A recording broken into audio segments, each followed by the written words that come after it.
India बोल रहा है में सबसे पहले बात करेंगे आज की सबसे बड़ी खबर की। टीम मोदी के उन महारथियों की जिनको मोदी कैबिनेट में शामिल किया गया है। मोदी 3.0 को दमदार बनाने की जिनके ऊपर जिम्मेदारी सौंपी गई है। मोदी 3.0 में कौन कौन सा मंत्रालय है आपको दिखाते हैं, लेकिन देखिए यह पहली मीटिंग की गई प्रधानमंत्री नरेंद्र मोदी कैबिनेट की। इसमें मोदी कैबिनेट के तमाम मंत्री शामिल रहे। ये तस्वीर आज की सबसे बड़ी तस्वीर कह सकते हैं आप, आज के खबरों के लिहाज से सबसे बड़ी तस्वीर कह सकते हैं आप, जब मोदी कैबिनेट की पहली बैठक हो रही थी और इसमें मोदी कैबिनेट के तमाम दिग्गज मंत्री शामिल हुए। अब कौन कौन से मंत्री हैं इसमें, किन किन को कौन सा मंत्रालय दिया गया है, ये जल्दी से आपको डिटेल शेयर करते हैं। अमित शाह गृह मंत्री बने रहेंगे, उनका मंत्रालय एक बार फिर से रिपीट हुआ है। 2019 में उनको गृह मंत्रालय की जिम्मेदारी मिली थी, अब एक बार फिर से अगले 5 साल के लिए गृह मंत्री वो रहेंगे। पीएम मोदी के सबसे भरोसेमंद माने जाते हैं, बीजेपी के चाणक्य माने जाते हैं, कड़े फैसलों के लिए जाने जाते हैं। जम्मू कश्मीर से 370 को हटाया, सीए कानून को लागू किया, 3 तलाक कानून खत्म किया। इसके अलावा 3 तलाक माफ कीजिएगा, 3 तलाक को कानून के दायरे में लेकर आए, इसे कानून बनाया। मोदी 2.0 में भी गृह मंत्री थे, बीजेपी अध्यक्ष पद भी गृह मंत्री संभाल चुके हैं। इसके अलावा अगला नाम जो है, बड़ा नाम, वो राजनाथ सिंह का है, उनका मंत्रालय भी रिपीट किया गया है। राजनाथ सिंह को रक्षा मंत्री बनाया गया है, वो रक्षा मंत्री बने रहेंगे। मोदी 2.0 में भी रक्षा मंत्री ही थे। इसके अलावा आपको बता दें कि डिफेंस सेक्टर में मेक इन इंडिया की शुरुआत की, केंद्र में 5वीं बार कैबिनेट मंत्री बने।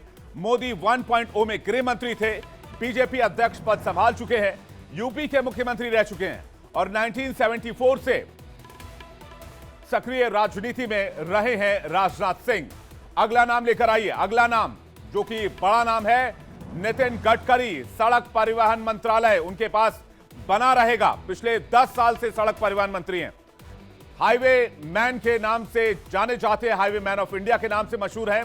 सबसे चर्चित नामों में से एक है, गडकरी के कामों की वजह से उनकी फैन फॉलोइंग बहुत ज्यादा है, सबसे चर्चित मंत्रियों में शुमार होते हैं।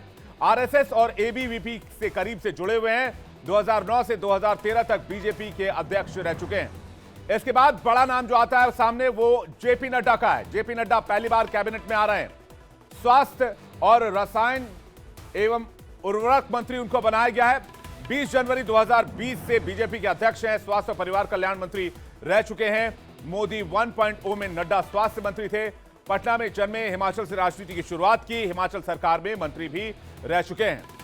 अगला नाम जो है वो नाम भी बहुत बड़ा है, शिवराज सिंह चौहान। 8.25 लाख वोट से जीतने वाले शिवराज सिंह चौहान को कृषि और पंचायत और ग्रामीण विकास मंत्रालय दिया गया है। ये दोनों पोर्टफोलियो, 2 मंत्रालय काफी बड़े माने जाते हैं, जिनका बजट भी बहुत ज्यादा है। बीजेपी के कद्दावर नेताओं में आते हैं शिवराज सिंह चौहान। 16.5 साल तक राज्य संभालने का अनुभव है, बेदाग अनुभव आप कह सकते हैं। 4 बार मध्य प्रदेश के मुख्यमंत्री रह चुके हैं, 6 बार एमपी का चुनाव जीत चुके हैं। शिवराज की अगुवाई में एमपी में बीजेपी रिकॉर्ड जीत हासिल कर चुकी है। विदिशा से 8 लाख से ज्यादा वोट से जीत कर आए हैं शिवराज सिंह चौहान। एक और नाम जो आपके सामने रखने जा रहे हैं, जिसके बारे में सबसे ज्यादा चर्चा चल रही थी, चिराग पासवान। चिराग पासवान को खेल मंत्रालय का जिम्मा दिया गया है। इसके अलावा एक और मंत्रालय उनको दिया गया है जो उनके पिता के पास हुआ करता था, खाद्य प्रसंस्करण मंत्रालय। 2 मंत्रालयों की जिम्मेदारी चिराग पासवान के जिम्मे दी गई है। अनुराग ठाकुर की जगह खेल मंत्री बने, खुद को पीएम मोदी का हनुमान बताते हैं। रामविलास पासवान के बेटे हैं, बिहार की राजनीति का युवा चेहरा है। बिहार में जीत का 100% स्ट्राइक रेट है।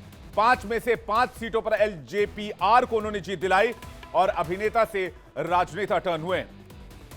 अगला नाम जो है वो भी मोदी कैबिनेट का बड़ा नाम है, अश्विनी वैष्णव, जो कि रेल मंत्रालय संभालेंगे, सूचना प्रसारण मंत्रालय भी संभालेंगे और सूचना प्रौद्योगिकी यानी कि आईटी मंत्रालय भी अश्विनी वैष्णव ही संभालेंगे। मोदी 2.0 में रेल मंत्री थे। रेलवे में पब्लिक प्राइवेट पार्टनरशिप मॉडल की उन्होंने स्थापना की है। पीएम मोदी कई बार अश्विनी वैष्णव की तारीफ करते रहते हैं। ओडिशा कैडर के आईएएस अधिकारी रह चुके हैं, वाजपेयी के निजी सचिव रह चुके हैं और ओडिशा से राज्यसभा सांसद हैं। इसके बाद जो अगला नाम है वो भी काफी बड़ा नाम है, वो नाम हरियाणा से आता है, आपके सामने रखता हूं। मनोहर लाल खट्टर, शहरी विकास और ऊर्जा मंत्री, पीएम मोदी के करीबी नेताओं में शामिल। 2014 से मार्च 2024 तक हरियाणा के सीएम रहे। करनाल से लोकसभा चुनाव जीत कर आए। 14 साल आरएसएस के प्रचारक रहे हैं खट्टर। 1977 में आरएसएस का दामन मनोहर लाल खट्टर ने थामा था, उसके बाद से लगातार बीजेपी में इनका कद बढ़ता चला गया। अब सहयोगियों की बात करें, चिराग पासवान के बारे में हमने आपको बताया। राम मोहन नायडू जो टीडीपी से आते हैं, टीडीपी के बड़े नेता माने जाते हैं राम मोहन नायडू नागरिक उड्डयन मंत्री बनाए गए। ये पोर्टफोलियो पहले ज्योतिरादित्य सिंधिया के पास थी, लेकिन राम मोहन नायडू अब नागरिक उड्डयन मंत्री बन गए। मोदी 3.0 के सबसे कम उम्र के मंत्री माने जा रहे हैं। चंद्रबाबू नायडू के बेहद करीबी हैं। पूर्व केंद्रीय मंत्री वीरन नायडू के बेटे हैं। आंध्र की श्रीकाकुलम सीट से तीसरी बार सांसद बने हैं। 2020 में संसद रत्न पुरस्कार मिला था।